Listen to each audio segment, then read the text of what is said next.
Hello বন্ধুরা, welcome to our channel housewife Puja. আশা করি তোমরা সবাই ভালো আছো। আমিও মোটামুটি ভালো আছি। এই গরমের মধ্যে কি আর করবো, রোজ দিনের মতন এই যে চট পেতে বাগানে বসে আছি, আর তার সাথে আছে ক্যাডবেরি।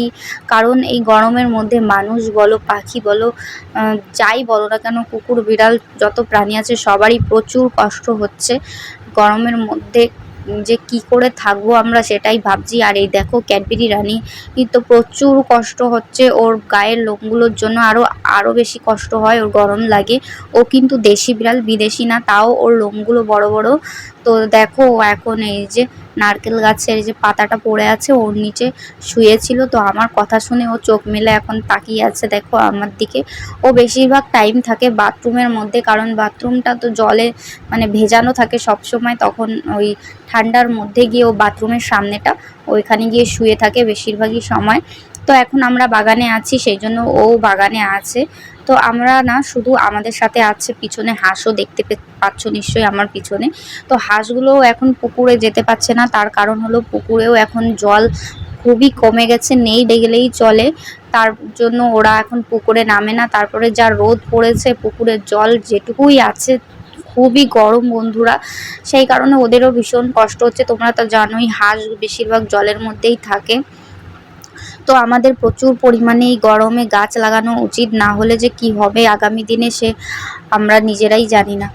তো এই যে দেখো ক্যাডবেরি আমাদের সাথে ছিল রাত্রেবেলায়, তো এখন ঘুম থেকে উঠে এই যে বসে আছেন উনি, আর গা চাটাচাটি করছেন নিজের। একটু পরেই উনি বাইরে বেরাবেন। তো এখন অনেকক্ষণ ও খাটের উপর এভাবেই বসে থাকবে। ওর প্রতিদিনের এরকমই আর কি রুটিন। সকালবেলা ঘুম থেকে উঠেই কিন্তু বাইরে বেরায় না, চুপচাপ কিছুক্ষণ বসে থাকে এই যে এভাবে, ঠিক তারপরে বেরায়। তো এখন আমি দেখো সকাল সকাল চলে এসেছি মুরগির খাঁচার ভিতর। তার কারণ হলো তোমাদেরকে একটা জিনিস দেখাবো। আমাদের হাঁসের তাওয়া এসেছিল, তো হাঁসের বাচ্চা হয়েছে অনেকগুলো, মানে ডিম তাওয়াতে বসানো ছিল, তার মধ্যে থেকেই 10টা ডিম ফুটে বাচ্চা হয়েছে, খুবই কিউট কিউট। তো ভিডিওটা দেখতে থাকো, আর বাচ্চাগুলোও তোমাদেরকে বন্ধুরা দেখাবো। তো দেখো এখানে 3টে হাঁস আছে আর একটা মুরগি ছিল। এই 4টেরই তাওয়া এসেছিল। মুরগিকে এই যে গাবলা ঝুড়ি যেটাই বলো না কেন, বিচুলি দিয়ে এর মধ্যে ডিম দেওয়া হয়েছিল, কিন্তু ও ওটাতে বসছিলই না। ও বারবার করে ওই হাঁসের ডিমগুলোর উপর গিয়ে বসছিল, হাঁসগুলোকে টুকরে টুকরে একদমই বাইরে বের করে দিচ্ছিল, আর নিজে গিয়ে ওই ডিমের উপর বসছিল। এভাবে হাঁসগুলোও ঠিকঠাক বসতে পারছিল না, আর ও বসতে পারছিল না। তারপরে হাঁসের তো 10টা বাচ্চা ফুটে গেছে, সেই কারণে ওই মুরগির ডিমগুলো হাঁসের এখানেই দিয়ে দেওয়া হয়েছে, যাতে এখানেই বা ঠিকঠাক মতন সবাই আর কি তাওয়াটা দিতে পারে। এখন এই যে 10টা বাচ্চা হয়েছে সেগুলো নিয়েও কাড়াকাড়ি, কারণ হচ্ছে এই 3টে হাঁস এরাও ওদেরকে মানে নিজেদের বাচ্চা ভেবে নিজেদের কাছে রাখতে চাইছে, আর এদিকে মুরগিও সেও নিজের বাচ্চা ভেবে ওই হাঁসগুলোকে নিজের কাছে রাখতে চাইছে। ও ডিমগুলোও দখল করতে চায় আর হাঁসের বাচ্চাগুলোও দখল করতে চায়। এখন আমাদের যে কি সমস্যা হয়েছে কি আর বলবো। মুরগি তো এদেরকে বসতেই দেয় না ঠিকঠাক করে, ঠুকরে ঠুকরে বাইরে আর কি বের করে দেয়। যখন হাঁসের দরজার মানে ঘরের দরজা খোলা থাকে তখন বাইরে বের করে দেয়, আর না হলে বন্ধ থাকলে পরে এক সাইড করে দেয়। আর তোমরা দেখতেই পাচ্ছ আমাদের হাঁসের মানে ঘরটা ভীষণই বড়। এটা সুপরির গুঁড়ি কেটে তারপরে ওই যে বাঁশের মতন চলাচলা করে ফেরে তারপরে আমার বর এটা বানিয়েছে। খুবই সুন্দর আমাদের খাঁচাটা, এখানে অনেক মুরগি হাঁস মুরগি একসাথে আর কি রাখা যায়, আর স্পেসটা খুবই বড়, এতে ওদের কোনো অসুবিধা হয় না। আর এখন বাচ্চাগুলোর বয়স 2 দিন হয়েছে সবে।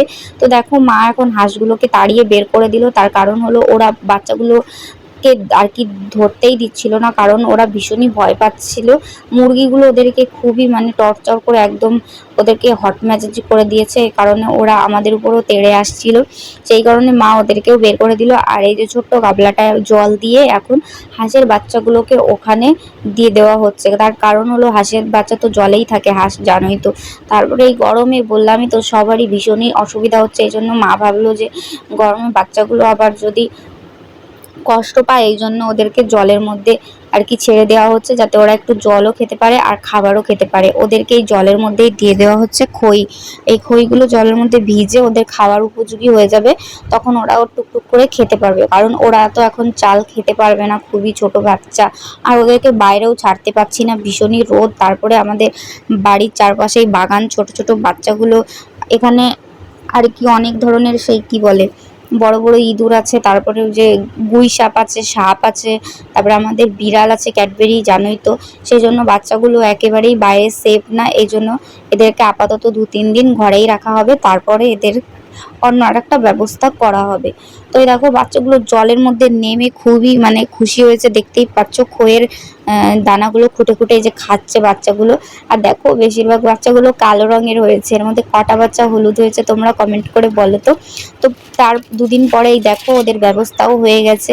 এই যে যে সিমেন্টের নান্দাটা দেখতে পাচ্ছ, এর মধ্যে জল ভরে এই যে হাঁসগুলো বাচ্চাগুলোকে ছেড়ে দিয়েছি। ওদের ছোট্ট সুইমিং পুল, এর মধ্যে ওরা খুবই মানে সুন্দর করে দেখতেই পাচ্ছ সাঁতার কেটে বেড়াচ্ছে। তো খুবই ভাল লাগছিল দেখতে তখন, আর চুই চি চি করে ডাকছিল, আমার তো ভীষণই ভাল লাগছিল। আমি বেশিরভাগ সময়টা এখানে বসে বসে ওদেরকে দেখি, খুবই ভালো লাগে দেখতে। তারপর ওদেরকে দিয়ে দেওয়া হলো খই ছিটিয়ে। আর এই যে নান্দাগুলো দেখতে পাচ্ছ গ্রামের বাড়িতে এগুলোতে ধান ভেজানো হয়, যখন ধানটা সেদ্ধ করা হয় তার আগে ভাপ দেওয়ার আগে এখানে ভেজানো হয়, তারপর ভাপ দেওয়ার পরেও আবার আর কি ভেজানোর জন্য এই নান্দাগুলো থাকে। অনেকের বাড়িতে আবার প্লাস্টিকের ড্রাম থাকে, তারপরে তাপাল থাকে, টিনের তাপাল, তো সেগুলোতেও আর কি ভাপ দেওয়া যায়, ভেজানো যায়। তো আমাদের বাড়িতে এই নান্দাগুলোতে ধানগুলো ভেজানো হয়। তো এটা এখন এদের কাজে লেগে গেল। আর এর আগে আমি এতে পদ্ম ফুল লাগিয়েছিলাম, কিন্তু পদ্ম ফুলের গাছটা হয়েছিল, পাতাও এসেছিল, কিন্তু তারপরে গাছটা কিভাবে জানি না মারা গেছে। যাই হোক, সেজন্য আমার ভীষণই মনটা খারাপ। আমি আবার পদ্ম ফুল আনবো, তখন আবার লাগাবো, যদি ফুল হয় তখন তোমাদের সাথে সেটা শেয়ার করব বন্ধুরা। তো দেখো হাঁসের বাচ্চাগুলো খুবই মানে খুশি হয়েছে, দেখতেই পাচ্ছ ওরা ভীষণই ছটপট করছে দেখছো জলের মধ্যে। আর এই যে খইগুলো ঠুকে ঠুকে খাওয়ার চেষ্টা করছে। তো এখন ওরা খুবই সেফ আছে, তার কারণ হলো এখন ক্যাডবেরিও ওদেরকে এর মধ্যে থেকে ধরতে পারবে না। আর আশেপাশে যে আমি বলছিলাম সাপ আছে, তারপরে গুই সাপগুলো আছে। গুই সাপ ওই যে কুমিরের মতন দেখতে হয়, অনেকটা বেজির মতন, আর বেজিও আছে বন্ধুরা। এর আগে আমাদের অনেক মুরগির বাচ্চা, হাঁসের বাচ্চা বেজি নিয়ে গেছে দিনের বেলাতেই, তারপরে গুই সাপেও নিয়ে গেছে। এই কারণে এখন ছোট বাচ্চা আমরা বাইরে ছাড়ি না। তো এই যে দেখতে পাচ্ছ আমি একটা বাগানে দোলনাও খাটিয়ে নিয়েছি।